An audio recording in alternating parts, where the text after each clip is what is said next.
우리가 하루하루 살아가는 것이 성령의 인도하심이 없이 우리 마음대로 살아간다고 한다면은 우리의 삶이 지금 어디를 향하고 있는지 다시 한번 생각해 볼 수 있는 귀한 시간 될 수 있게 허락해 주시옵소서. 하나님, 예수 그리스도께서 승천하시면서 우리에게 주시겠다고 약속하신 그 성령을 우리가 알지 못하고 신앙생활 한다는 것이 얼마나 어리석은 짓인가를 다시 한번 깨달을 수 있는 귀한 시간 될 수 있게 허락해 주시옵소서. 많은 사람들이 우리 안에 성령이 거하는 줄 알면서도 성령의 지배를 받지 못하고 살아가는 사람들이 또 얼마나 많이 있습니까? 지금 오늘 말씀을 통해서 성령이 왜 필요한가, 내 안에 성령이 거하는가를 먼저 깨닫게 해주시옵고, 성령의 역사가 어떻게 구약에서부터 요한계시록까지 이어졌는지를 깨달아 정말로 성령 안에서 신앙생활하며 기쁨과 즐거움을 누릴 수 있게 이렇게 주시옵소서. 감사하며 예수님 받들어 기도드렸사옵나이다. 네. 신앙생활하면서 가장 중요한 질문 중에서 대답하기 가장 어려운 질문이 내가 성령을 받았는가.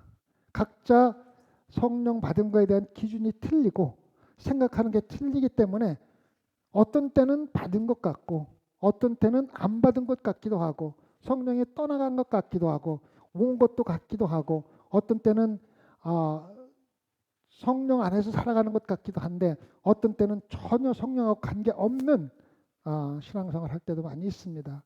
특히 입으로는 성령 하면서도 실제적으로 삶 속에서는 성령이 무엇인지 전혀 모르고 살아갈 때가 너무 많기 때문에 오늘 말씀 중에서 일부는 일반적인 지난주처럼 일부는 성령에 대해서 일반적인 걸 좀 말씀드리고 그 다음에 2부는 지난주에 이어서 지난주에 제가 구약에서 성령의 역할에 대해 설명을 드렸지 않습니까? 오늘은 구약에서 신약으로 넘어가면서 성령의 역할이 어떻게 바뀌었는가에 대해서 제가 말씀을 드리겠습니다. 그래서 내가 성령을 받았는가? 내 안에 성령이 거하고 있는가? 이 질문에 정말 자신 있게 대답할 수 있는 사람이 몇 명 됩니까? 한번 손 들어볼까요? 내가 정확하게 성령을 받았는데 그 이유는 뭐다라고 한번 얘기할 수 있는 사람이 몇 명 되는가 한번 볼까요? 솔직하게 들으세요. 2분, 3분, 3분, 4분, 5분, 6분. 네. 목사님 당연히 아시겠죠? 그래서 오늘 나머지 분들은 이 질문에 한번 내가 성령을 받았다는 확신과 함께 그 이유가 무엇인지 근거가 무엇인지 한번 우리 같이 한번 알아보겠습니다. 자, 성령은 우리의 친구 되시는 분입니다.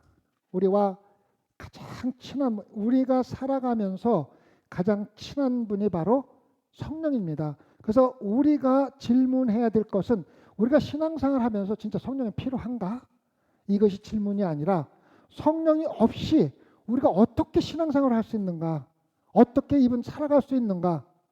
하나님 없이 신앙생활 하는 것과 성령 없이 신앙생활 하는 것 똑같은 거예요. 왜? 성령이 누굽니까? 하나님이잖아요.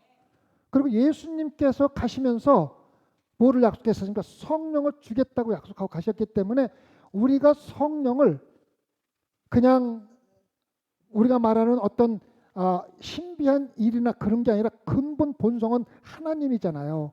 여러분들이 성령을 염두에 두지 않고 그냥 신앙생활을 하는 것은 하나님하고 무관하게 신앙생활하는 것 조금도 다를 게 없다는 거예요.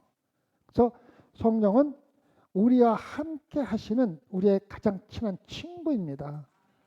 성령이 없이는 그리스도인들은 신앙생활에서 성장할 방법이 없습니다. 제가 목회하면서 느끼는 것은 많은 위치타에 있는 사람들도 신앙생활을 20년, 30년 교회를 정말 열심히 하던 사람들도 팍팍팍 막 나가 떨어지는 거 보면은 성령이 무엇인지를 모르고 다시 말하면 하나님이 누군지를 모르고 그냥 기분 날 때 열정적으로 신앙생활 하다가 조금 시험에 들면은 떨어져 나가고 또 쉽게 자기 하고 싶은 대로 하고 신앙생활을 자기 멋대로 하는 근본 원인이 바로 성령을 알지 못하고 성령 없이 다시 말하면 하나님 없이 신앙생활을 하고 있기 때문입니다. 우리가 잘 알아야 돼요. 성령이 우리에게 필요한가가 질문이 아닙니다. 반드시 있어야 됩니다. 그래서 성도는 우리를 거룩하게 해주시고 성령 없이는 우리는 거룩해 칠 수가 없어요. 능력이 있으시고 사랑하시고 또 우리를 교육하시고 훈육하시며 또 필요할 때마다 보호해 주시고 무엇보다도 충실한 친구인 성령이 없이는 단 하루도 한 시간도 한 순간도 살아갈 수 없다는 것을 우리가 먼저 알아야 됩니다. 그래서 여러분들이 성령을 받고 성령이 내 안에 거하고 내가 성령 안에 거하는 것은 조건이 아니라 필수 사항입니다. 반드시 있어야 됩니다. 그래서 사도 바울은 로마서 8장에서 이 세상 사람들을 전부를 구분해갖고 두 가지로 딱 분리를 합니다. 하나는 성령을 받은 자와 성령을 받지 못한 자. 딱 둘 뿐이 없다는 거예요. 무슨 말인지 아시겠죠? 성령을 받은 자와 받지 못한 자. 다시 말하면 구원을 받은 자와 구원받지 못한 자. 하나님의 친구 되시는 분과 하나님과 관계없이 사는 두 부류로 나누어진다는 거예요. 그래서 여러분들은 의심할 여지 없이 누굽니까? 성령을 받고 구원받은 자로 살아가는 부류에 속한 자들입니다. 그래서 예수님도 자신의 제자들에게 나의 친구라고 말씀하셨지 않습니까? 요한복음 15장 14절에서 그죠? 그 다음에 믿지 않는 사람들을 세상과 벗된 것, 야고보서 4절에서 세상과 벗된 것이라고 했다는 것입니다. 그래서 이 세상은 성령과 벗이 되어 살아가는 자와 세상과 벗이 되어 살아가는 사람 두 분류밖에 아무것도 없다는 것입니다. 그래서 여러분이 속할 수 있는 것은 성령과 함께 벗되어 살아가는 부류에 속하든가 아니면 세상과 함께 벗되어 살아가는 사람밖에 중간은 없기 때문에 둘 중에 하나입니다. 아시겠죠? 그러니까 구원도 마찬가지예요. 구원을 받았다든가 구원을 받지 못했던가 둘 중에 하나지 적당히 중간은 없잖아요. 천국과 지옥의 중간 세상이 없잖아요. 그렇죠? 그래서 여러분은 알아야 돼요. 신앙생활 하면서 예수 그리스도가 내 안에 있든가 예수 그리스도가 없든가 성령이 내 안에 있든가 성령이 어떤가 둘 중에 하나지 어중간하게 어떤 때는 있는 것 같기도 하고 없는 것 같기도 하고 어떤 때는 은혜 받았을 때는 성령이 충만한 것 같기도 하고 어떤 성령이 전혀 없는 것 같기도 하는데 그것은 안 된다는 것입니다. 둘 중에 하나입니다. 성령을 받고 구원받았든가 성령 없이 세상에 벗이되어 살아가 둘 중에 하나입니다. 그래서 성령의 친구가 되는 것과 친구가 되지 못하는 것을 다른 것이 무엇인가를 알면은 우리는 분명히 성령의 친구가 되는 쪽에 속할 수가 있다는 것입니다. 그래서 그걸 제가 말씀을 드리겠습니다. 먼저 우리가 알아야 될 것은 성령이 내 안에 거하고 성령을 받는 것은 어떤 한순간에 이벤트로 나오는 게 아니에요. 어떤 때 뭐 이렇게 은혜스러울 때 성령을 받은 것 같기도 하고 또 어떤 때는 안 받은 그런 게 아니라 우리 마음의 상태를 이야기해 주는 거예요. 받으면은 받은 거고 안에 있는 거고 없는 거지 왔다 갔다 할 수는 없다는 겁니다. 그래서 어떤 이벤트에 따라서 어떤 순간에 내가 이러한 때는 성령을 받은 것 같아 성령이 충만한 것 같아 이러다가 또 전혀 모르고 살다 이럴 수는 없다는 거예요. 그 상태를 우리가 잘 알아야 된다는 겁니다. 이벤트가 아니라 상태라는 것입니다. 이거 반드시 알아야 됩니다. 자, 시편 성령과 세상의 법과 성령의 법과 세상의 법의 차이를 알면은 우리가 성령의 벗이 되는 주에 속할 수가 있습니다. 자, 시편 73편 25절 28절을 보면 하늘에서는 주 외에 누가 내게 있으리요 땅에서는 주밖에 나의 사모할 자 없나이다. 그래서 첫 번째로 성령의 벗이 되는 것은 하나님을 사모하는 삶을 사는 겁니다. 기분에 따라서 하나님을 사모했다가 기분에 따라서 세상을 그게 아니라 항상 다윗처럼 하나님을 사모하며 사는 상태, 그 상태를 이야기하는 것입니다. 내 육체와 마음은 세전하나 하나님은 내 마음의 반석이요 영원한 분깃이라.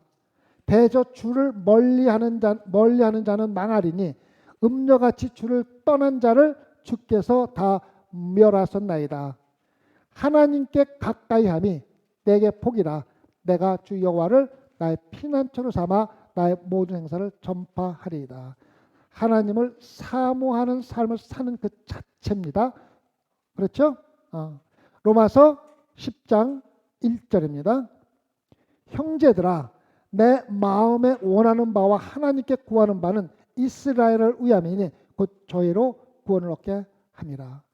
바울이 마음에 원하는 것은 나의 자신의 이득이 아니라 아직도 구원받지 못한 이스라엘 백성들과 동료들과 또 이방인들이 구원이 더 자기에는 마음에 원하는 겁니다. 마음에 원하는 거.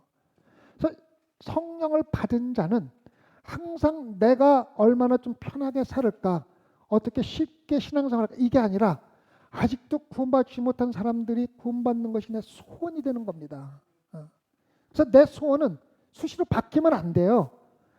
성령을 받은 자의 소원은 항상 똑같습니다. 내 소원은 내 자신의 이득을 구하는 것이 아니라 아직도 구원받지 못한 자들에게 복음을 전하고 그들이 구원받는 것이 내 소원이라고 그 소원을 가진 사람이 성령을 받은 사람입니다.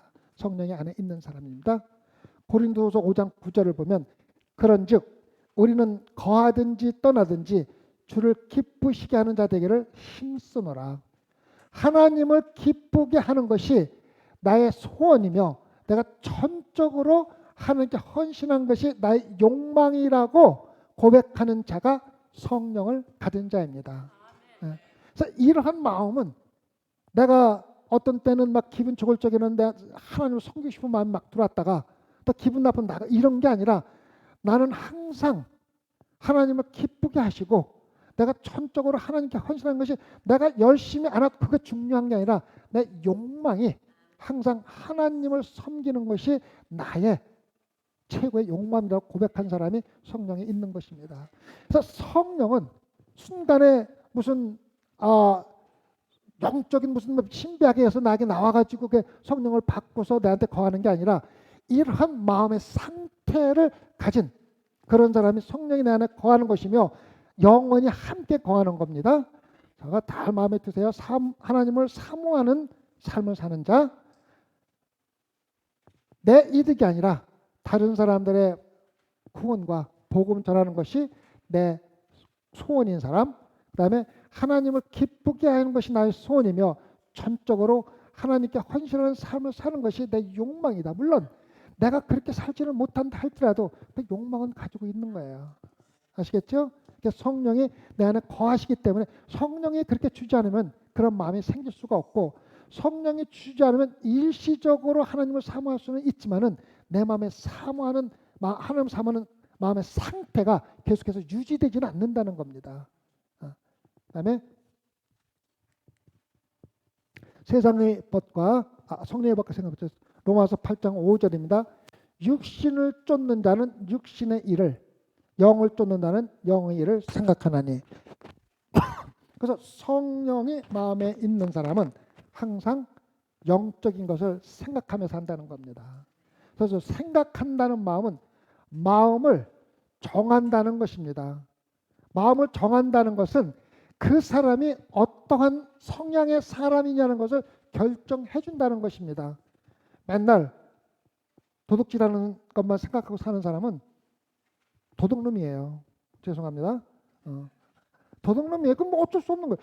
도둑질하면서 먹고 사는 사람은 항상 어디 가면 뭐를 빨리 도둑질할 수 있을까 그것만 생각하며 사는 사람, 그것이 살아가는 그 사람의 성향이 되는 겁니다. 쉽게 말하면은 직업이에요. 직업. 물론 겉으로는 직업이지만 마음 쪽으로는 그 사람의 본성입니다. 본성.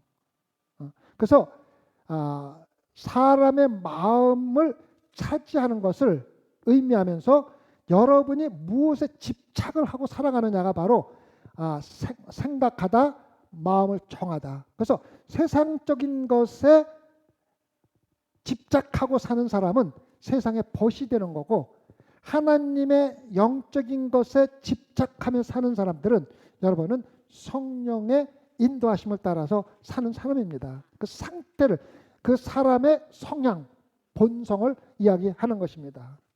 그래서 여러분이 행하는 것은 먼저 어디서 결정이 됩니까? 여러분 마음에서 결정이 돼요. 그죠? 그렇잖아요. 그죠? 물론 우리가 무의식적으로 하는 일이 종종 있을 수는 있지만 대부분의 경우에 우리가 행동하기 전에 우리 생각에서 결정을 합니다. 그리고 좀 더 계획을 세울 때도 있습니다. 내가 누구네 집 가서 뭘 훔치려고 한다 그러면은 마음에 훔치겠다는 마음이 가지면은 그 사람의 집에는 몇 시에 가면은 문이 열려 있고 몇 시에 가면 사람이 없고 하는 걸 충분히 알아야 돼요. 그래야 그때 가서 그거를 훔치게 되는 행동을 연결되는 겁니다. 그래서 여러분이 마음에 정하지 않은 것에 여러분 집착하고 살지는 않습니다. 절대로. 그래서 여러분에게 묻고 싶은 것은 여러분이 지금 무엇에 전념하고 있습니까? 무엇에 전념하면서 살아가고 있습니까? 여러분의 마음속에 무엇이 여러분의 마음을 차지하고 있습니까? 여러분이 무엇에 집착하고 있습니까? 이 질문에 대답을 할 수가 있어야지 돼요. 쉬운 질문은 아니에요. 쉬운 질문은 아니지만 내가 도대체 지금까지 살아가면서 무엇에 전념하며 살았지? 우리가 그 대학교 다닐 적에는 요즘에는 골프가 유행인데 우리 때는 뭐 골프채를 구경해 본 적이 없어요. 많이 하는 게 당구. 당구 많이 했어요. 당구 대학교 다닐 때 당구를 집착하다 보면은 누구나 자나 당구공이 머리에 뱅뱅 돕니다.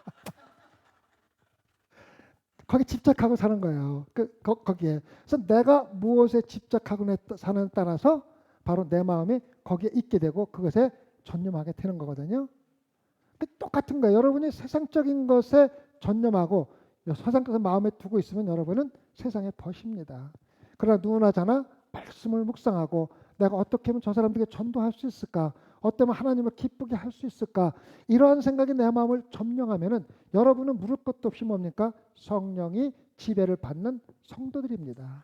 그렇죠? 그래서 그런 삶을 아까도 말씀드렸지만 기분 좋을 적에는 막 하나님 일을 막 아까 목사님들 설교하지만 막 하면서도 왜 하는지도 모르고 기분에 따라서 하는 거예요. 그러나 분명히 그렇게 하는 것이 기분에 따라서 시간에 따라서 결정되는 게 아니라 그러한 마음의 상태, 마음에서부터 우러나는 거예요. 이게 안 되면은 우리는 신앙생활을 헛하고 있는 거예요. 아무리 하나님이 열심히 해봐야 아무 소용도 없는 거예요. 그래서 여러분의 마음에 무엇을 가지고 있느냐, 무엇을 생각하느냐가 여러분이 성령의 지배를 받느냐, 세상적인 지배를 받느냐가 결정된다는 것입니다. 네. 그다음에 볼까요? 여러분이 사랑하는 것, 여러분이 생각하는 것, 여러분이 집착하는 것을 행하기 때문에 여러분이 생각하는 것이 바로 여러분이 누구인가를 결정해 주는 거예요. 세상적인 사람인가, 영적인 사람인가, 성령이 내 안에서 나를 다스리는 사람인가, 아니면은 세상이 나를 다스리는 사람인가, 여러분이 어떠한 것에 깊이 생각하느냐가 바로 여러분이라는 것이 아까도 얘기했지만은 도둑질하는 거에 계속 집착하는 그런 도둑놈이에요, 그렇죠? 그렇잖아요, 그죠? 그러니까 사람들이 생각하는 것이 여러분이기 때문에 여러분이 생각하는 것을 여러분은 사랑할 수밖에 없어요. 그리고 여러분이 생각하는 것을 결국은 행하게 됩니다. 행하게 돼요. 아까도 말씀드렸지만 당구를 칠 적에는 어떠한 희생의 대가를 치르고라도 당구를 치러 가요. 그렇잖아요, 그죠? 그게 요즘에 우리 저기 김웅성도 여기 계시지만은 뭐 마이크 최집사님은 요즘에 조금 뜸하긴 하더구만. 골프 치기를 좋아하는 사람은 그것이 마음속에 항상 생각이 돼요. 누구나 다 그렇잖아요, 그죠? 나쁘다는 게 아닙니다. 오해하지 마세요. 또 다음 주부터 안 나오실라 또 내가 이런 얘기 그냥 예로 그냥 드는 겁니다. 그래서 내가 무엇을 좋아하느냐에 따라서 거기에 집착하면은 그것이 바로 내가 어떤 사람이 결정되는 거예요. 우리 막내딸이 살이 조금 이거 우리 막내딸이 들을 일 없겠지. 괜히 또 막내딸 살이 조금 쪘잖아요. 근데 걔는 먹고 싶은 게 뭐가 있다고 생각을 하면은 어떤 방법을 걸어서라도 언제라도 그걸 먹지 않으면 절대로 그걸 안 잊어버려요. 반드시 먹어야 돼요. 그래서 우리는 뭐냐면 지가 뭐를 먹고 싶다고 그러면은 아예 그냥 다투지 않고 그냥 좋게 먹게 둬요. 근데 우리 와이프는 가끔 그래요. 먹는데 앞에 앉아갖고 저거 뭐 살찌는데 저거 먹으면 기름기 막 그러니까 안 먹어. 이왕 먹는 거 잘 먹게 두지 왜 그러려는 거예요. 절대 그렇게 하지 마세요. 어. 그래서 난 그래요. 먹고 싶은 게 있으면 항상 먹듯이 우리가 마음에 생각이 있으면 반드시 그걸 하게 되는 것이 인간의 본성입니다. 여러분이 마음에 무엇을 생각하고 있는가가 바로 여러분을 결정한다는 거예요. 그래서 잠언 23장 7절을 볼까요? 무릇 그 마음의 생각이 어떠하면 그 사람들도 그러하니라. 마음의 생각이 여러분이 집착하는 무엇인가를 할 수가 있게 되고 또 그것이 행동으로 옮겨지기 때문에 바로 여러분이 어떤 사람인가를 결정해 준다는 겁니다. 바울은 육신을 따라 행하는 자들은 육신의 생각을 가지게 되고 성령을 쫓아 행하는 사람은 영적인 일을 생각한다는 것입니다. 이거는 뭐 누가 시켜서가 아니라 자동적으로 그렇게 될 수밖에 없다는 것입니다.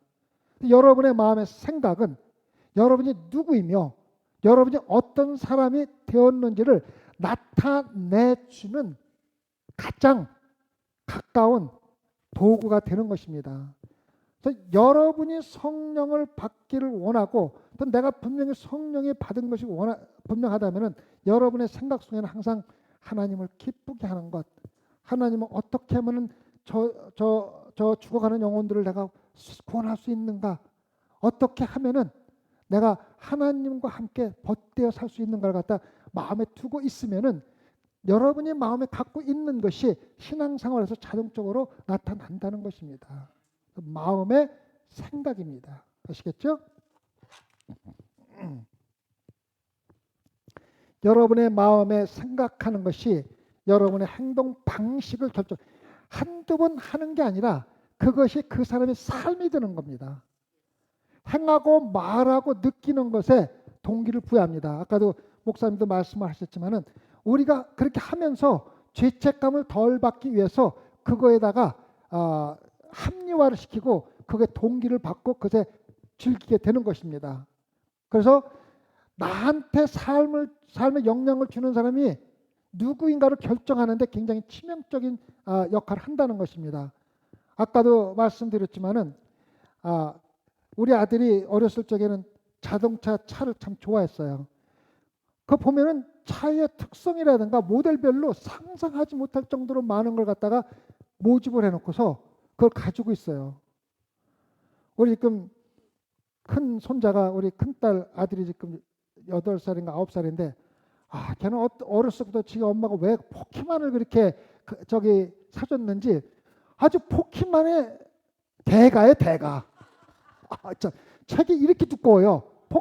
여러분 놀라시 포키만 카드만 모집하는 게 아니에요. 책이 이렇게 두꺼운 책이 있어요. 그래서 포키만 카드 하나마다 특성이 있고 능력이 뭐라고 꼭 진짜 내가 야단을 몇 번 쳐요. 우리 큰딸한테 왜 하필이면 그런 거 찾고서 집중해. 좋은 책 좀 사줘서 좋은 책을 읽게 해주라고. 그래서 내가 책을 많이 사줍니다. 이번에 C.S. 루이스의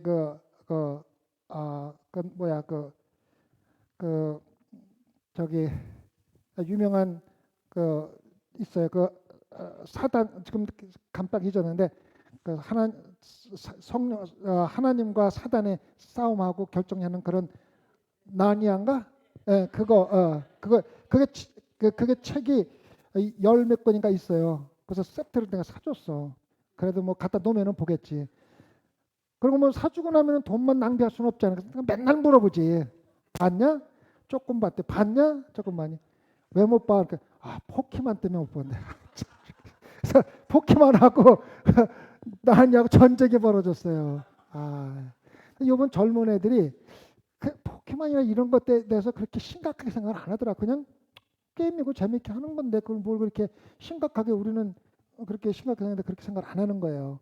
그래서 내가 가기만 하면은 얘기를 하지. 그래서 하는데 읽긴 읽는데 자기가 무엇을 생각하느냐에 따라서 그것이 자기의 생각과 그런 것을 지배하는데 누가 그 골프의 대가인가? 그 사람이 이런 거에 막 집착을 하게 되면 그 사람들의 삶에 영향을 미친다고요. 그렇잖아, 그죠? 그렇지. 그리고 그다음에 그 사람들을 중심으로 해서 내 가치가 형성되는 거예요. 그리고 나의 사적인 생활과 또 교회 생활을 지배할 수밖에 없다고. 아시겠죠? 그래서 여러분이 생각하는 것이 지금 사도 바울이 얘기하는 게 바로 그거예요. 영적인 걸 생각하라는 거예요. 영적인 거. 나의 마음을 사로잡는 것이 바로 내가 되는 것이기 때문에 내 마음을 영이 사로잡게 만들라는 것이에요. 육적인 사람은 육신의 지배를 받고 영적인 사람은 성령의 지배를 받을 수밖에 없습니다. 육식에 속한 사람은 육신의 일을 사랑하고 영적인 사람은 영적인 일을 사랑합니다. 똑같은 교회를 하면서도 육적인 일이 있고 영적인 일이 있습니다. 자, 내가 오늘 접시를 남자들이 닦는 걸 보면서 요즘에 너무 좋아요. 이선 집사님한테 여성계장에서 가장 잘한 것 중에 하나가 남자 접시 닦이는 거라고 그랬어요. 아, 참. 제가 왜 그런 말씀을 드리냐면요. 남자들이 너무 기쁘게 일을 해요. 아, 진짜. 맞죠? 그죠? 아, 맞아요. 예, 목사님, 오늘 접시 한 50개는 닦으셨을 것 같아요. 그래서 우리가 똑같은 하나님의 일을 하면서도 내 마음에 무엇이 들어있느냐에 따라서 그 일이 세상적인 일이 될 수 있고 하나님의 일이 될 수가 있어요. 내가 똑같이 접시를 닦으면서도 하나님의 영광을 위해서 기쁘고 즐겁게 내가 접시를 닦는다면 하나님의 일이 되는 거고, 그러니까 또 해야 돼. 최 집사님은 접시 안 닦으신 것은 왜 안 닦아요? 안 닦고 꼭 그 시간에 헌금 정리를 해야 돼. 하고 싶은 마음이 죽겠는데. 근데 황영 집사님은 잘 닦으시거든요. 하여튼 다시 말씀드리는데 아무리 교회를 열심히 해도 그 마음에 무엇을 품고 하느냐에 따라서 그게 세상적인 일이 될 수 있고 하나님 일이 될 수 있을 거예요. 아까도 목사님이 말씀하셨지만 설교를 하더라도 내가 목회자로서 여기서 월급을 받고 또 사람들 많이 모기해서 좋은 설교하려고 노력한다는 거는 세상적인 일이에요. 아무리 좋은 설교 세상적인 일이에요. 그래 잘하고 못하고 떠나서 내가 정말 여기 있는 영혼들에게 정말 좋은 양식을 먹이고 해결을 시켜야 되겠다는, 요즘에 목사님 설교 제가 제일 은혜 많이 받아요. 정말 좋은 설교입니다. 여러분들 저런 설교 아무 목사한테 못 듣는 거예요. 저도 저런 설교 해본 적이 없어요. 정말 깊이가 있고 정말 잘하시는 거예요. 그래서 아무리 잘한다 할지라도 그 설교하는 마음에 내가 정말 하나님을 사랑하고 예배를 드리고, 몇 번 말씀드렸지만 목회자도요, 예배가 먼저지 설교가 먼저 아니에요. 하나님을 예배하러 예배 들어왔는데 그 가운데서 내 사명이 설교하는 것이 내 맡은 책임이지 설교 잘하기 위해서 예배 들어오는 건 절대 아니에요. 예배가 먼저지 설교가 먼저. 찬양도 마찬가지라 그랬잖아요. 그죠? 예배가 먼저지 찬양이 먼저가 아니에요. 그래서 찬양 잘하려고 아무리 해도 마음속에 예배하는 마음이 없으면은 그거는 세상 일이에요. 제가 가끔 엄청난 큰 교회에서 몇백 명 되는 그 오케스트라하고 찬양대 할 적에 그거를 보면서 내 마음에 생각을 합니다. 저 중에 몇 명이 정말 하나님을 찬양하는 마음으로 저렇게 앉아서 찬양을 하고 악기 연주를 할까 하는 생각을 해봅니다. 오늘 홍경미 집사님이 찬양 인도하면 참 은혜스러워요. 진짜 마음속에서 우러나서 영적인 찬양을 하는 것 같은 느낌을 많이 받잖아요. 그죠? 기쁘고 즐겁게 하는 거거든요. 근데 그 사람들 하는 거는 완벽한 음주에 맞춰서 곡조도 하나도 안 틀리고 엄청나게 철저하게 하는데 그거에 신경 쓰다가 저 사람들이 하나님의 마음을 두고 하는 것까 하는 생각을 하게 될 때가 참 많아요. 참 많아요. 그래서 아까도 목사님 말씀하시면 TV에서 엄청나게 설교 잘하시는 분이 뒤에 가서는 간음을 하고 그 돈 가지고 호상을 하듯이 그 위에서 정말로 아름다운 음악을 하고 세계적인 음악가가 와서 하지만은 실질적으로 그 뒤에서 아무런 하나님의 영광이나 하나님에 대한 사랑이 없다면은 그거는 다 세상적인 일이에요. 교회에서 한다고 하나님 일이 아니고 영적인 일이 절대 아니라는 거예요. 그래서 여러분들이 일하시기 전에 항상 마음에 새겨보세요. 내가 정말로 부엌에서 적시 따는 남자들 같은 마음을 가지고 일하는가? 정말이에요. 저는 요즘에 정말 기분 좋아요. 오늘 목사님 들어오지 마세요. 좀 은혜 좀 받게 해주세요. 나 들어가서 접시 닦으면서 같이 은혜 좀 받읍시다. 정말 그런 마음이 들거든요. 여러분 준숙자매 어때요? 요즘에 일 열심히 하시죠? 마음에 어때요? 예, 기쁘고 즐겁죠. 예. 웃으시니까 조금 이상한데. 예, 예. 예. 그게 왜 그렇습니까? 성령이 내 마음을 인도하는 거예요. 일을 열심히 하느냐 안 하느냐가 문제가 아니라 내 마음에 어떤 마음을 품고 일을 하냐가 문제라고 사도 바울은 우리에게 이야기를 해주고 있습니다. 우리 마음이 무엇에 집착하는지에 따라서 우리 삶의 마지막 목적지가 결정됩니다. 굉장히 중요한 말입니다. 여러분이 이 세상에서 마음에 아무거나 두고 사는 크게 중요한 게 아니라 마음에 두고 사는 것이 여러분의 마지막 갈 목적지를 결정해 준다는 것입니다. 로마서 8장 6절에 뭐라고 되어 있습니다. 육신의 생각은 사망이요 영의 생각은 생명과 평안이라는 거예요. 여러분이 마음에 아무거나 생각하고 사는 건 좋은데 문제는 여러분이 가는 목적지가 여러분이 마음에 집착하는 것에 따라서 결정된다는 거예요. 아까 목사님이 설교하시면 마지막 정리도 못하시고 눈물을 흘리시는데 저도 그 마음을 제가 하나의 목회자로서 내가 아무리 열심히 교회를 섬기고 아무리 설교 열심히 준비하고 아무리 좋은 말씀을 전한다 하더라도 여러분 궁극적으로 여러분이 구원받지 못하면요 내가 한 일, 목사님 한 일은 다 헛되고 헛될 거예요. 정말 헛되고 헛된 거예요. 그래서 저는 요즘에 그래요. 제가 처음에 했던 마음을 가지고 교회를 계속 섬겼다면은 아마도 우리 교회는 이 사이즈보다 더 컸을 수도 있어요. 분명해요, 그거는. 그러나 제가 어느 때부터 정말로 기도하면서 느낀 것은 그것보다 더 중요한 것은 구원이라는 걸 느끼기 시작해가지고 전적으로 구원에 집중하기를 했던 거예요.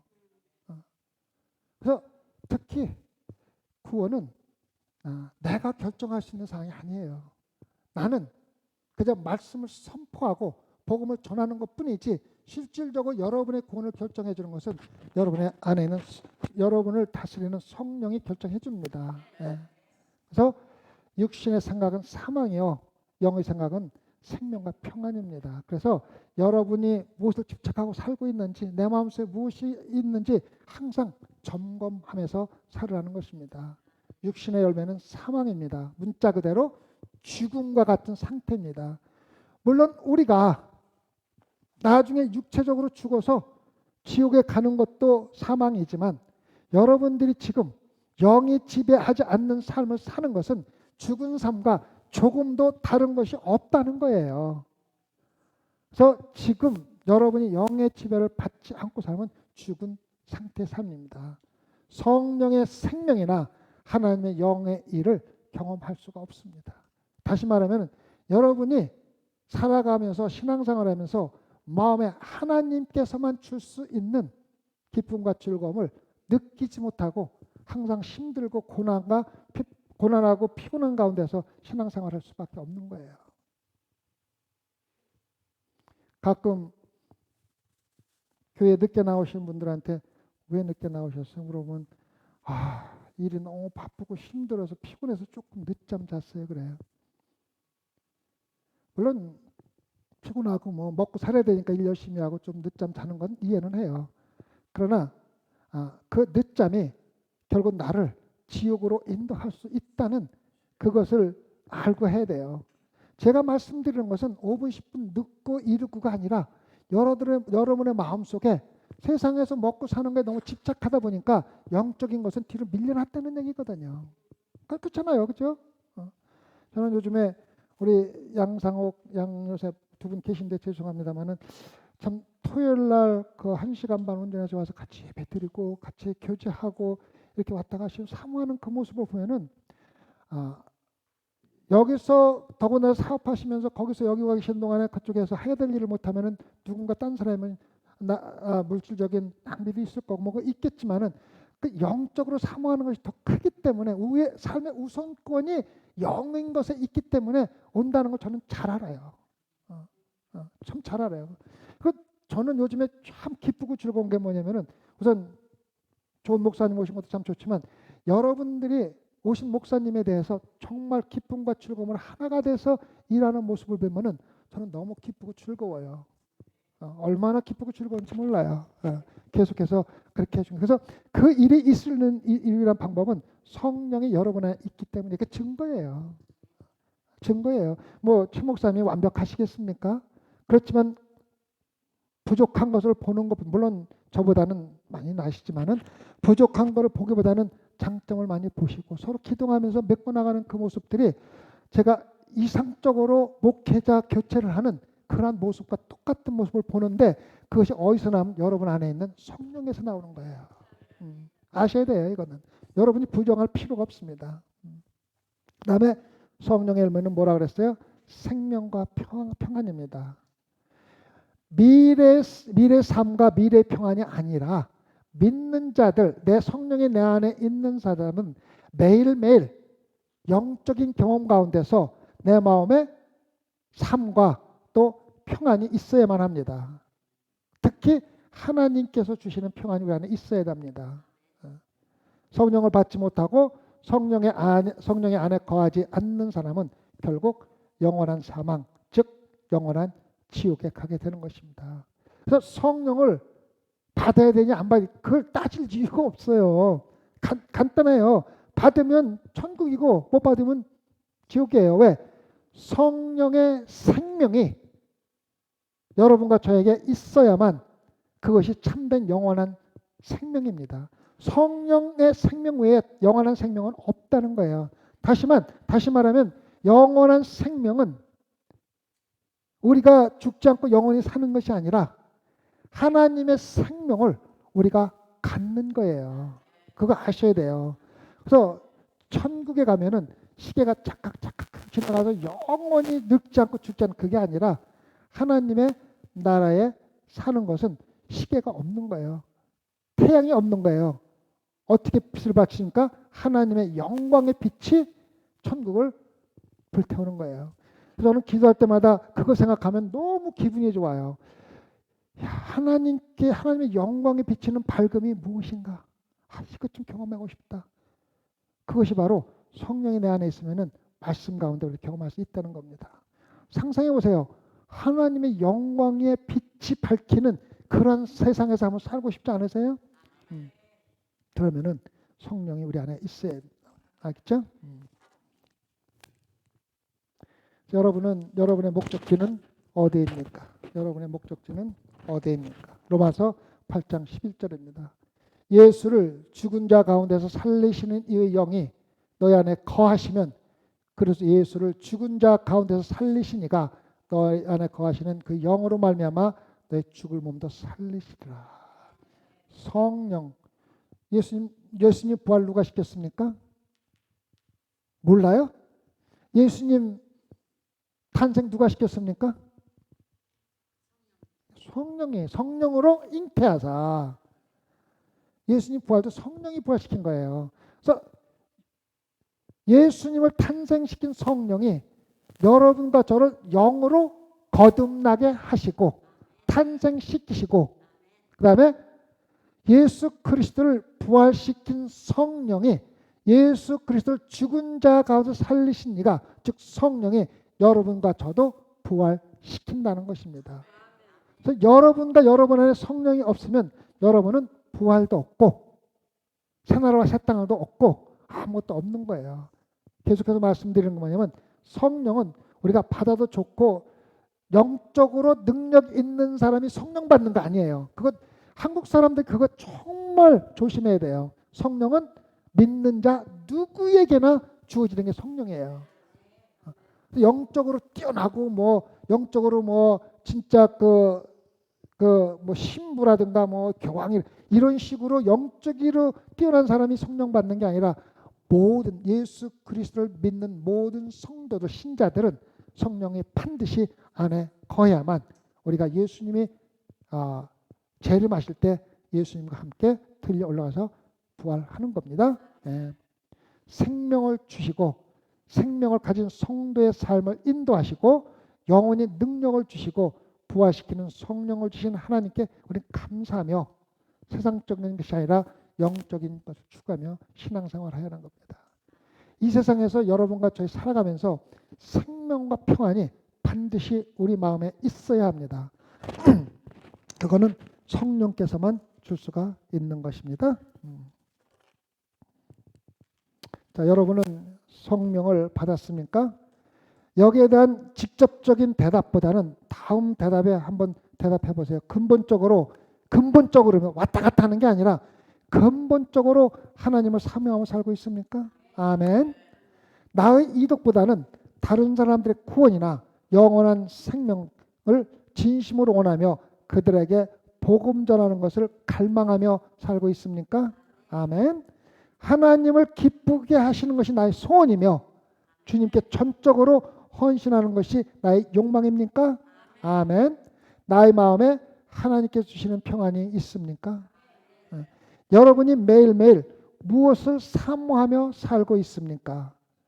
여러분이 무엇에 집착하며 무엇에 소망을 두고 살고 있습니까? 여러분의 소원은 무엇이며 무엇을 위해 살고 있습니까? 여기에 대한 대답을 여러분이 찾아보시면서 처음 세 대답에 여러분 아멘 하신 분은 의심할 여지 없이 마음에 성령이 임하시고 성령이 주지 않으면 그러한 마음을 가질 수도 없고 일시적으로 가질 수는 있지만 영원히 가질 수는 없다는 것을 마음에 새겨두시기 바랍니다. 그래서 여러분은 반드시 성령을 받아야 되고 지금 여러분이 이러한 세 가지 질문에 예스라고 대답했으면 여러분은 여러분이 의식하든 말든 여러분은 성령을 받고 성령의 인도하심을 살아가는 사람들입니다. 반드시 이 질문을 마음속에 새겨두시기 바랍니다. 자, 이제 지난주에 이어서 지난주에 제가 구약의 성령에 대해서 제가 말씀을 드렸습니다.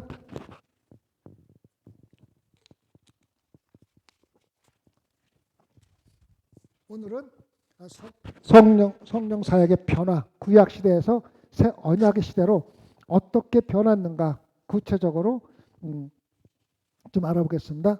첫째, 구약 성도들에게 구원을 의미하는 영원한 성령의 내주에 대한 성경적 지계는 실제로 없습니다. 자, 성령이 임하는 거, 성령이 거하는 거에 대해서 구약의 시대와 새 언약의 시대가 다르다는 것입니다. 구약의 시대는 어떤 때 성령이 임했다고 그랬습니까? 우리에게 하나님의 사역을 하는데 꼭 필요한 능력을 주실 때 성령이 임했습니다. 그리고 그 사역이 끝나면 성령이 떠났습니다. 그래서 처음에 모세에게 성전 짓는 법을 하나님께서 각양각식대로 알려주시고 지금까지 성전 짓는 경력이 한 번도 없는 사람들이 어떻게 성전을 짓는가를 가르쳐 준 사람이 바로 성령입니다. 그래서 성령이 임한 그 기술자들에게 임해서 그 사람들에게 지혜를 주셔갖고 돌을 타는 법이라든가 식양을 자르는 법이라든가 모든 것을 가르쳐 주신 분이 성령입니다. 사사들, 그렇죠? 사사가 사명을 받아서 감당할 적에는 하나님께서 함께 하시고 성령이 함께 해서 이기게 하시고 그 다음에 떠나서 사명이 끝나면 떠나기도 했습니다. 그래서 실질적으로 구약에서 성령의 사역은 필요할 때 임해서 필요한 사명을 감당하는데 사용하신 것이 바로 구약시대의 성령의 사역이라고 얘기를 했습니다. 근데 신약에서 성령의 사역은 성령이 우리 안에 거하는 겁니다. 다시 말하면 구원을 의미합니다. 구약에서는 구원을 의미하지 않았어요. 성령의 사역이. 근데 예수님께서 그것을 완전히 바꿔놓으신 거예요. 그래서 우리는 예수님이 그렇게 하신 것을 근거로 해서 새 언약의 시대라고 얘기를 하는 겁니다. 아시겠죠?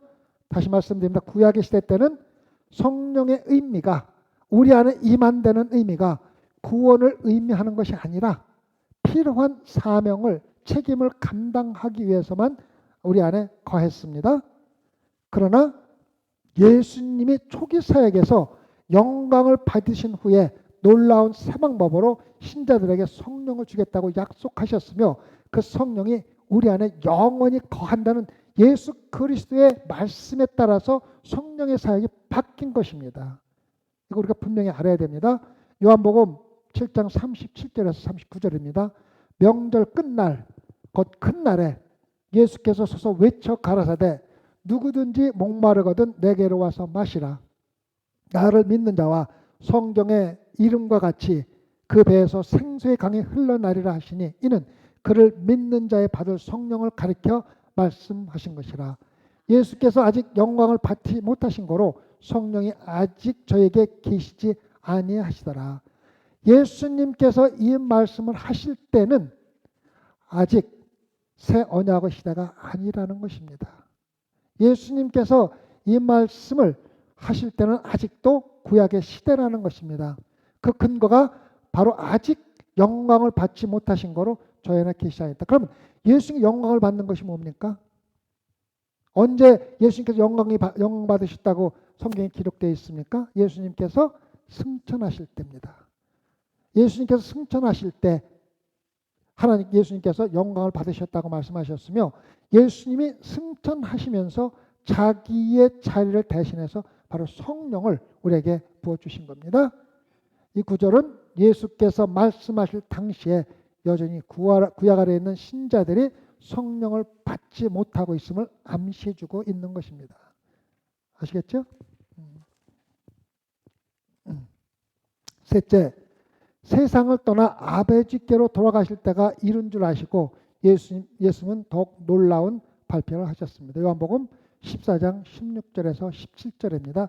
내가 아버지께 구하겠으니 그가 또 다른 보혜사가 뭡니까? 성령입니다. 성령, 도와주는 자, 너희에게 주사 영원토록 너희와 함께 있게 하시리니 저는 진리의 영이라.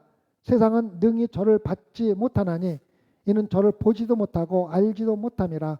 그러나 너희는 저를 아나니 저는 너희와 함께 거하시며 또 너희 속에 계시겠습니다. 예수님께서 분명히 말씀하신 너희와 함께 거하고 너희 속에 계시겠다고 분명히 약속을 하셨고, 예수님이 말씀하신 것은 뭡니까? 하나님의 말씀입니다. 하나님이잖아요. 그죠? 하나님의 말씀 가운데서 구약에서는 필요할 때마다 와서 우리에게 능력을 주시고 하나님의 사명을 감당할수록 했지만은 이제는 너희와 함께 거하며 우리 안에 거하시겠다고 말씀하시죠. 예수 그리스도가 말씀해서 미래 신자와 성령의 관계가 변화가 있을 것이라는 것을 예수님이 돌아가시기 전에, 승천하시기 전에 제자들에게 가르쳐 주신 겁니다. 아시겠죠? 그래서 성령 사역의 변화는 지금 일어나고 있는 겁니다.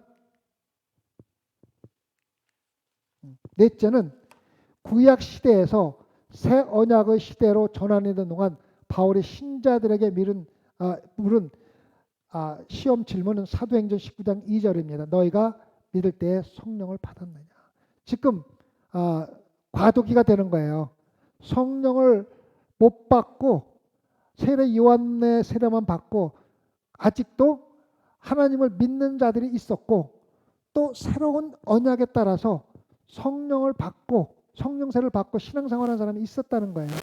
근데 사도 바울이 그걸 구분할 수 있는 방법이 없잖아요. 그래서 문둥대 사도행전에서 너희가 믿을 때 성령을 받았느냐라고 물었던 겁니다.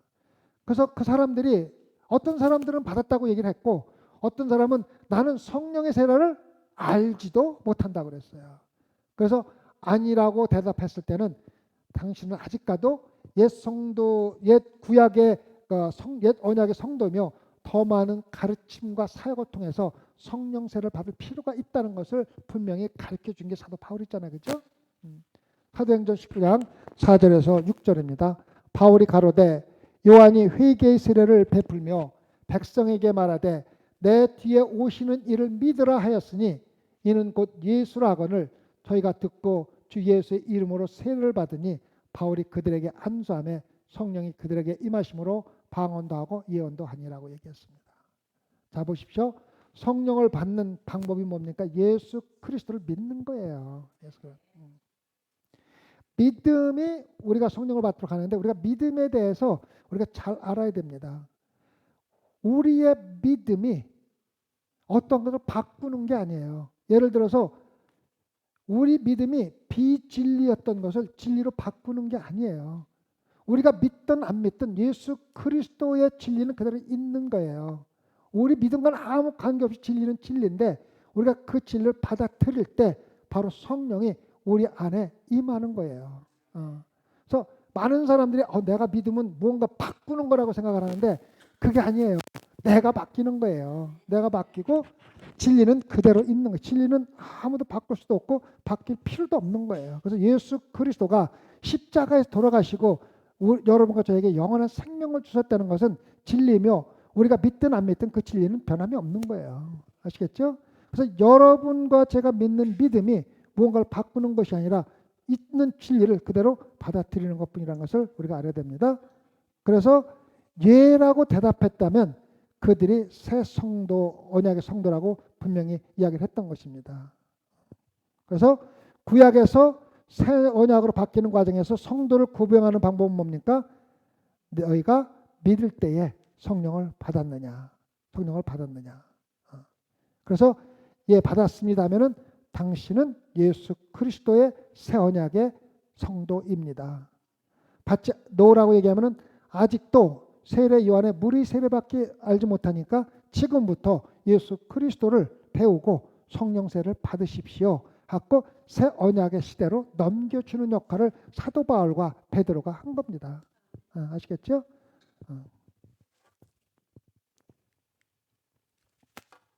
성령의 본질, 성령의 본성보다는 새 언약의 약속 아래 성령의 사역에 대해서 기록하고 있습니다. 지난번 말씀드렸죠. 성령의 본질에 대해서는 우리가 더 이상 이야기할 게 없어요. 누구예요? 하나님이에요. 성령은 하나님이에요. 삼위일체 하나님이에요.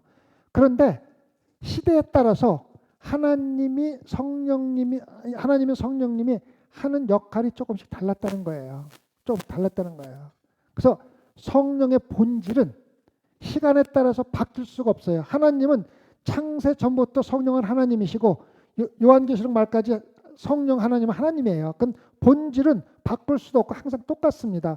그러나 성령님의 사역은 시간에 따라서 변화가 될 수 있다는 것입니다.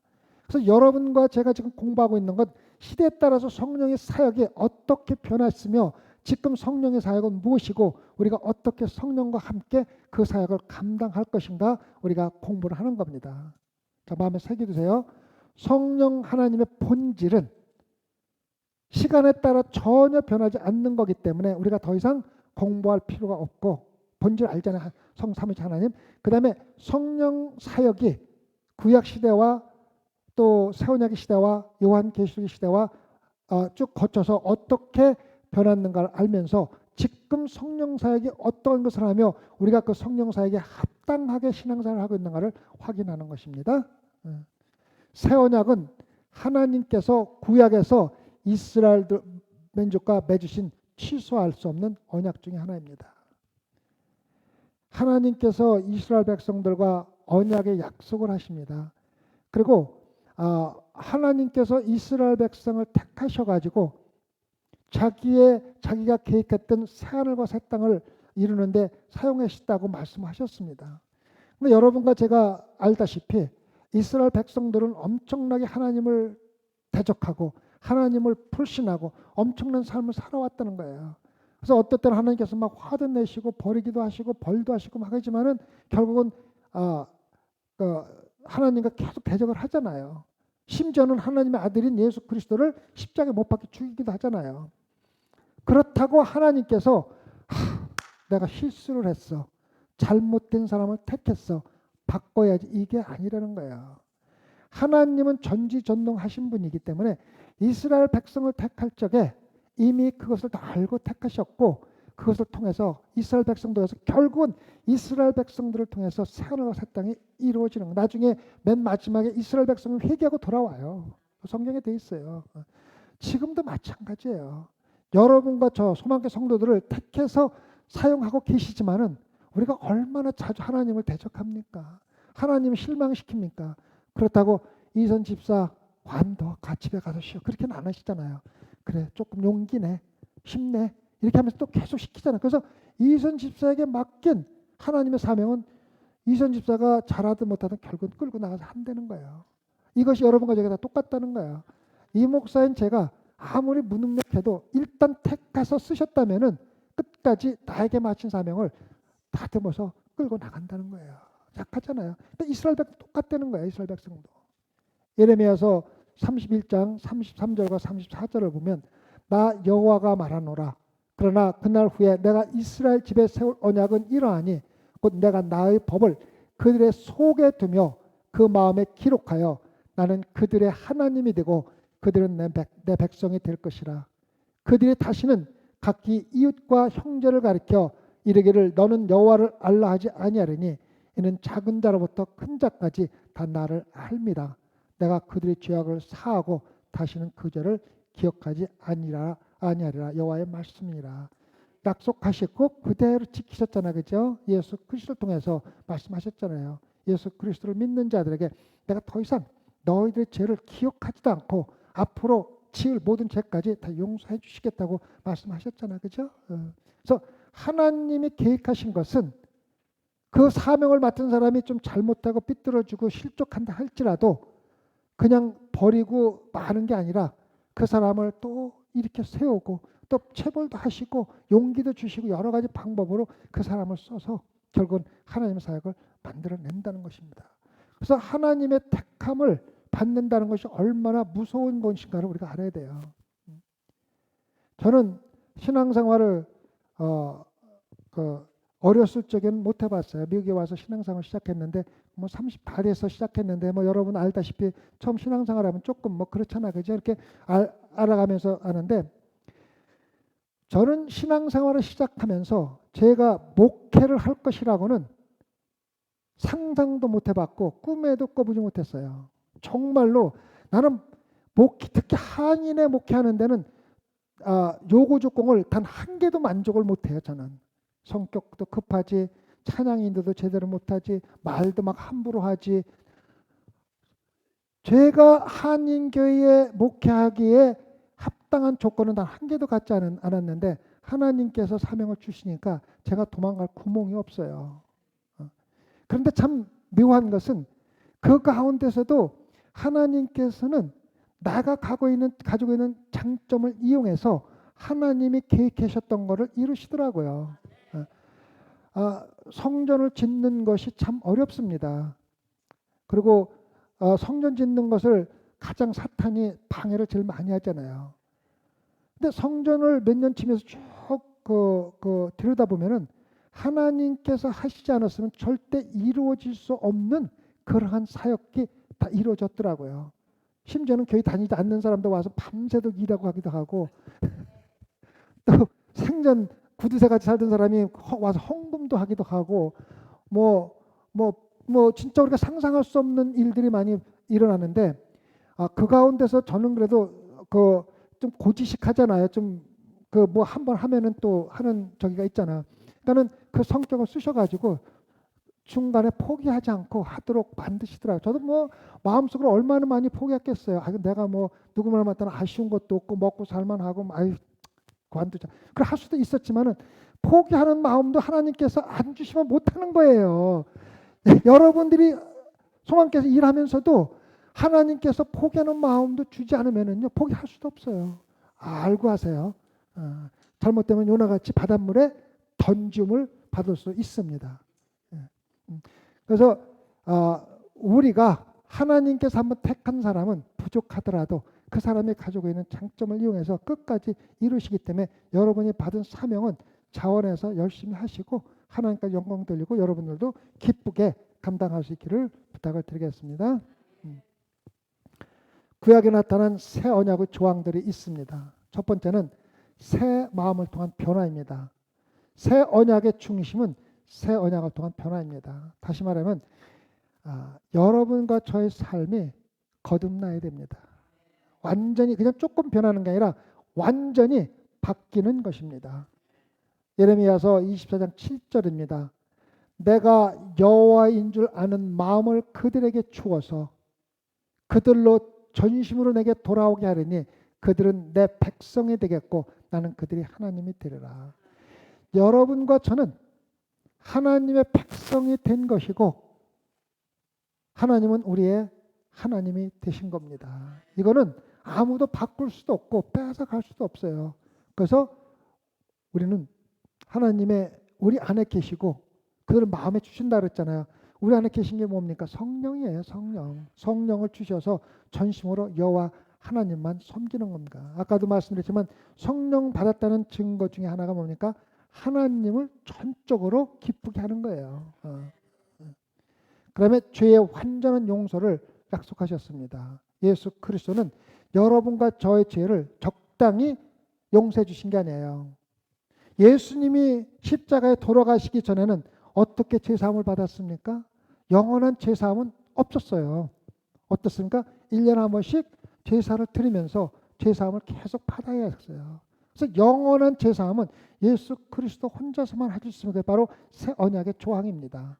그것이 예레미야서 31장 34절에 기록되어 있다는 것입니다. 아까도 읽었지만 그들이 다시는 각기 이웃과 형제를 가르쳐 이르기를 너는 여호와를 알라 하지 아니하리니 이는 작은 자로부터 큰 자까지 다 나를 알미라. 내가 그들의 죄악을 사하고 다시는 그 죄를 기억하지 아니하리라. 누구의 말이라?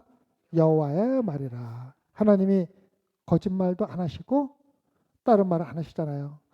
그래서 예수 그리스도를 믿고 죄사함을 받은 사람은 절대로 앞으로 우리가 지을 죄까지도 용서해 주신다고 약속하신 거예요. 그러면 아까 말씀하신 대로 사도 바울이 얘기했듯이 그러면 은혜를 더 받기 위해서 계속 죄를 지어야 되느냐? 우리가 지을 수 있어요, 없어요? 어떻게 안 지을 수 있습니까? 내 안에 있는 성령이 용납하지 않기 때문에 우리가 죄짓고 싶은 마음을 빼앗아 가는 거예요. 그 바로 내 안에 거하는 성령이에요. 마음을 그들에게 주었다는 거예요. 그다음에 하나님과 이스라엘의 관계가 성취되는 겁니다. 아까도 얘기했지만은 한 번 택한 백성으로 사왔으면은 그들은 영원히 내 백성이 되는 겁니다. 그들은 내 백성이 되겠고 나는 그들의 하나님이 되리라는 예언이 에레미야서에도 3번 나오고 에스겔서에서 5번이나 나와요. 그래서 한 번 택한 백성은 끝까지 우리가 조금 잘못하더라도 끝까지 그 백성에 관계돼서 나중에 마지막 대환란이 끝나고 예수 그리스도가 예루살렘 성에서 이스라엘 백성들을 다 회개시키고 돌아오는 모습을 반드시 본다는 겁니다. 성령의 영원한 내주를 약속합니다. 예수님께서 말씀하신 것이 아니라 이미 구약에 예언돼 있는 것이 예수님께서 말씀하신 거예요. 에스겔서 27절입니다. 또 내 신을 어디에 두어? 너의 속에 두어 너희로 내 율례를 행하게 하리니 너희가 내 규례를 지켜 행할지라. 믿는 자 안에 있는 하나님의 법입니다. 성령이 하나님의 법입니다. 하나님은 새약을 믿는 자 안에 하나님의 법을 두겠고 약속하셨잖아요. 그죠? 예레미야 31장 33절 다시 한번 볼까요? 나 여호와가 말하노라. 그러나 그날 후에 내가 이스라엘 집에 세울 언약은 이러하니 곧 내가 나의 법을 그들의 속에 두며 그 마음에 기록하여 나는 그들의 하나님이 되고 그들은 내 백성이 되리라. 뭐가 다릅니까? 구약 시대에는 하나님으로부터 구원을 받기 위해서 우리가 죄를 안 짓기 위해서 율법을 행했어요. 율법을 지켰어요. 새 언약 시대 율법을 지키지 말라는 게 아니에요. 사람들이 많은 생각이 그럽니다. 율법은 폐지됐기 때문에 우리 이제 마음대로 살아도 돼. 절대 그게 아니에요. 여러분과 저는 거룩한 삶, 예수 그리스도를 표본으로 해서 살아야 돼요. 근데 다른 것은 딱 한 가지가 있어요. 구약 시대 때는 하나님께서 명령하시기 때문에 명령에 따라서 좋든 싫든 무조건 율법을 지켜야 됐어요. 근데 하나님께서 여러분과 저 안에 성령을 넣어주신 우리는 성령님께서 우리 마음을 주관하시기 때문에 율법을 지키지만 기쁨과 즐거움으로 순종하는 거예요. 그래서 아까 말씀드렸잖아요. 여러분들 하나님의 일을 하면서 정말 기쁨과 즐거움으로 순종하는 마음으로 하지 않는다면 그건 세상적인 일이고 아무리 열심히 해도 율법도 마찬가지예요. 여러분이 아무리 거룩하게 살아도 억지로 나는 구약적인 성도니까 열심히 살아야 돼. 이런 마음 갖고서 억지로 사는 사람들은요. 그건 세상적인 일이에요. 그건 아무 의미도 없는 거예요. 여러분들이 똑같은 율법을 지키면서도 기쁨과 즐거움으로 하나님의 순종하는 거야. 율법을 지키는 결국은 뭐냐면 순종이잖아. 그죠? 하나님 말씀에 순종하는 거잖아요. 그래서 지금부터는 여러분들을 무슨 일을 하든 기쁨과 즐거움으로 순종하는 마음으로 일을 하시기를 부탁을 드립니다. 그 근거가 바로 하나님께서 내 안에 계신 겁니다. 이스라엘 민족과 새 언약의 관계입니다. 새 언약을 기록한 구약 성경의 모든 구절은 이스라엘 민족에 대해서 말하고 있습니다. 이스라엘 민족, 택한 백성입니다.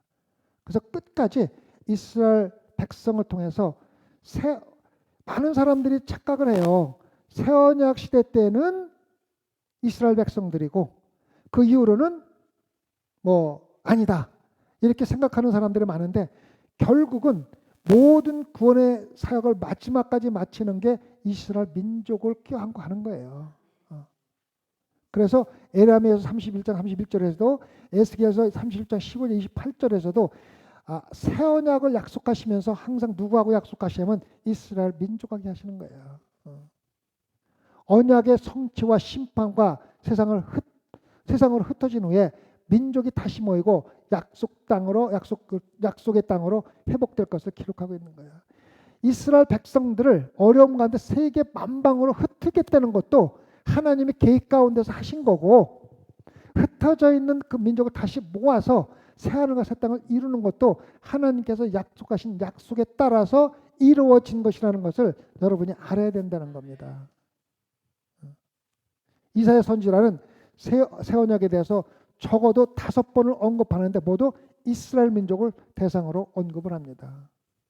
에스겔은 새 언약을 3번 언급하면서 전적으로 똑같은 말이고, 첫째, 다윗의 후손이 통일되고 회복된 나라를 다스리는 왕이 될 것이라는 것, 바로 예수 그리스도를 얘기하는 거예요. 예수 그리스도가 누굽니까? 이스라엘 백성으로 나온 거잖아요. 그죠?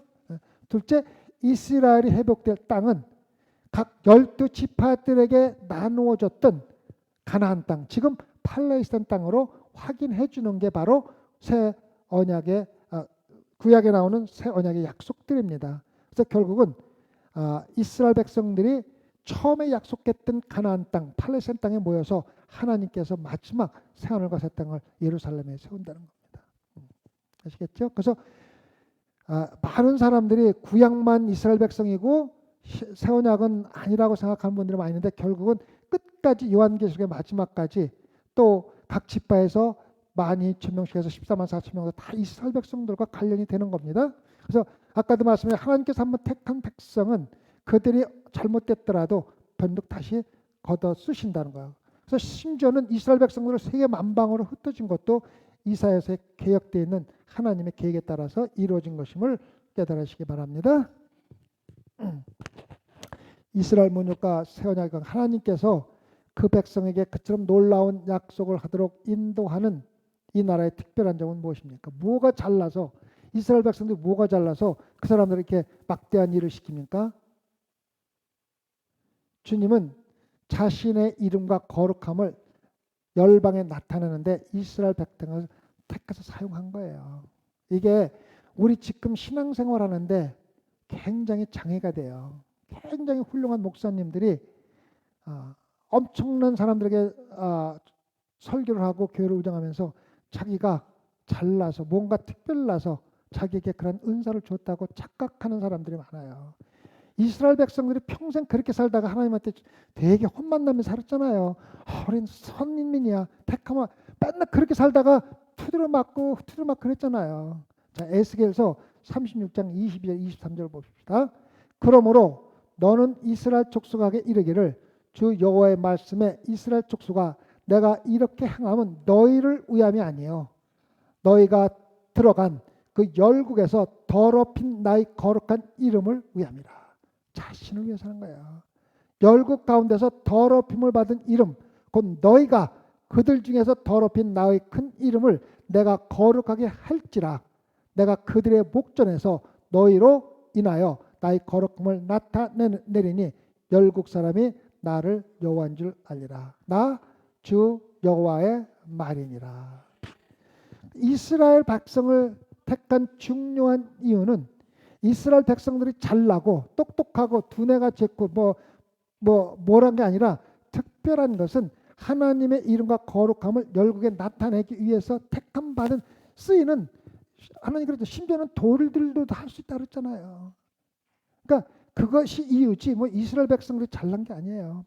여러분과 제가 소망길 섬길 수 있는 것도 여러분과 제가 뭐 믿음이 좋아서 그거 아니에요. 우리가 뭐 잘나서 우리가 뭐 성령이 충만해서 그게 아니에요. 결국은 소망길 여러분과 저를 통해서 복음을 외치되 또 만방에 선교를 통해서 전하기 위해서 여러분과 저는 도구로 사용하는 거예요. 그래서 여러분이 선교 조금 하고 뭐 대단한 걸 한 것처럼 생각하지 마시라는 거예요. 물론 우리가 한 거는 대단한 거예요. 그러나 하나님이 보시기에는 우리를 위해서 한 게 아니라 우리가 잘나서 우리를 택한 거 아니라 하나님의 일을 하기 위해서 그냥 돌덩이 같은 여러분과 저를 사용해서 쓴 거예요. 예. 아시겠죠? 그래서 여러분 신앙생활하면서 가장 위험한 게 되도 않게 신앙적인 자만을 갖는 거예요. 뭐 조금 하고 나면 뭐 조금 뭐 은혜 받고 나면 조금 뭐 알면은 자기가 무슨 뭐 하나님께 특별히 쓰이는 사람으로 생각하고 잘난 척 하려고 그러는데 그건 착각이에요. 하나님께서는요, 정말로 보잘것없는 누구라도 들어 쓰셔갖고 하나님 일을 반드시 합니다. 아시겠죠? 그래서 우리가 하나님의 일을 할 때 겸손하게 하세요. 겸손이 빠지면은 하지 않는 게 좋아요. 그래서 아까도 말씀드렸지만 우리가 접시를 닦아도 기쁘고 즐겁게 하니까 접시 닦는 게 경쟁이에요. 서로 요즘에 나가래, 나보고 나가래. 그러면 나가라면 내 기쁨을 뺏어가는 거잖아요. 그러잖아요. 요즘에 음식 보면은요, 경량하시는 것 같아요. 음식이 얼마나 많은지 어디서 나오는지도 모르게 이렇게 음식이 많아요. 죽겠어요. 근데 제가 볼 적에는 정말 기쁨으로 하시는 것 같아요. 누가 뭐 자기 순서가 돼서 하는 것보다도 그냥 막 해갖고 오시더라고. 우리 와이프가 집에서 이쪽 팀은 좀 약해가지고 이번에 음식이 좋을 것 같아서 좀 많이 해가 나도 해가야 되는데 와 보니까요 다른 때보다 제일 많아요. 아이고.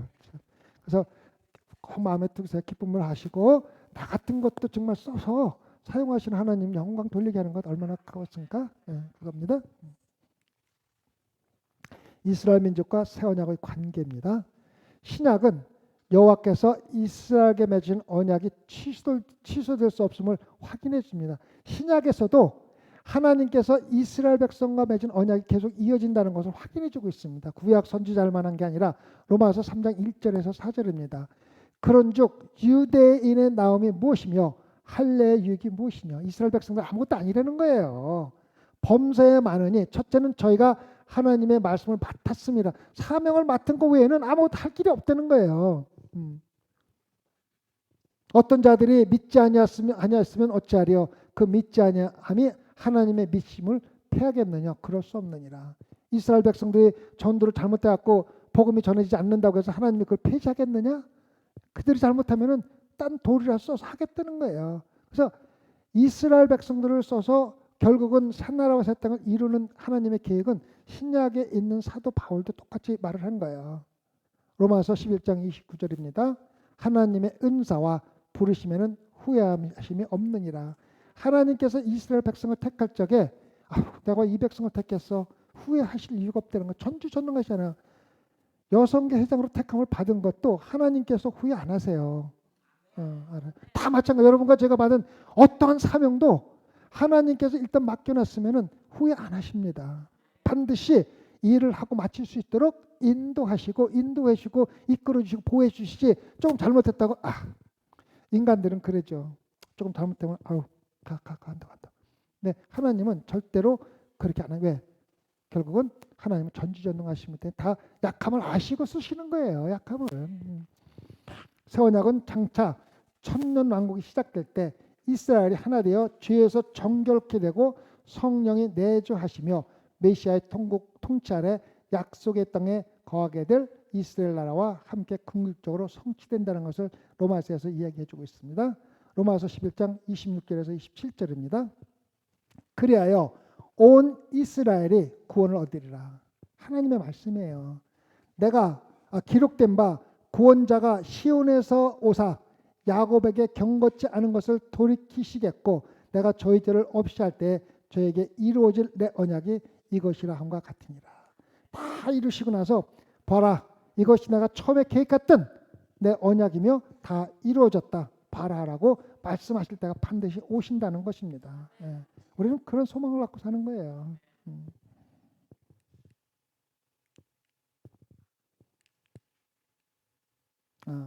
요약까지만 하고 마치 벌써 1시간 반 했는데 여러분 또 다음 주에 또 안 나오실까 봐.